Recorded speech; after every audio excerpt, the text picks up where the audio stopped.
Hello friends, আমার চ্যানেলে তোমাদের স্বাগত। আজকে আমি তোমাদের সামনে যে বিষয় নিয়ে এসেছি তা হলো West Bengal state university 2025 history major NEP syllabus wise 4th semester DS5 history of India 750 CE2 1206 CE suggestion 100% common, আগের প্রত্যেকবারের মতো। এবারের সেকেন্ড সেমিস্টারের বাংলা কোশ্চেন তোমরা দেখেছো আমার সাজেশানের সাথে কিভাবে মিলে গেছে, তো এই সাজেশানগুলো তোমরা সেই রকমই কমন পাবে। তো শুরু করছি।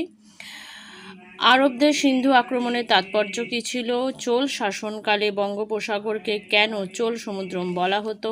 আলভার ও নয়নার কারা ছিলেন? আদি মধ্যযুগে কৃষি অর্থনীতির মন্দিরগুলি কেন একটি গুরুত্বপূর্ণ স্থান অধিকার করেছিল?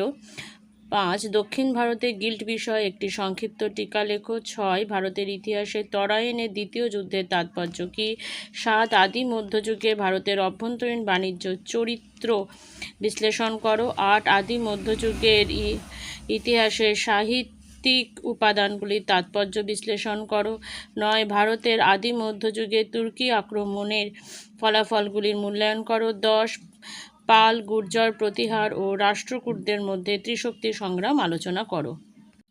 11. ভক্তি আন্দোলনের বিভিন্ন প্রবণতাগুলি বিশ্লেষণ করো। মধ্যযুগের সামাজিক ও সাংস্কৃতিক জীবনে এর প্রভাব মূল্যায়ন করো। 12.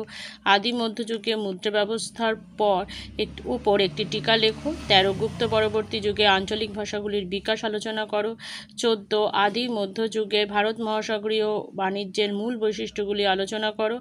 15. রাজরাজ চোল ও রাজেন্দ্র চোলের কৃতিত্ব মূল্যায়ন করো। বন্ধুরা, আজকের মতো এখানেই আমি আমার ভিডিও শেষ করছি। তোমরা যারা এখনও আমার চ্যানেল সাবস্ক্রাইব করোনি, প্লিজ তারা চ্যানেলটি সাবস্ক্রাইব করো আর সাবস্ক্রাইবের পাশে থাকা বেল আইকনটি ক্লিক করে অল বাটনটি ক্লিক করো। Thank you.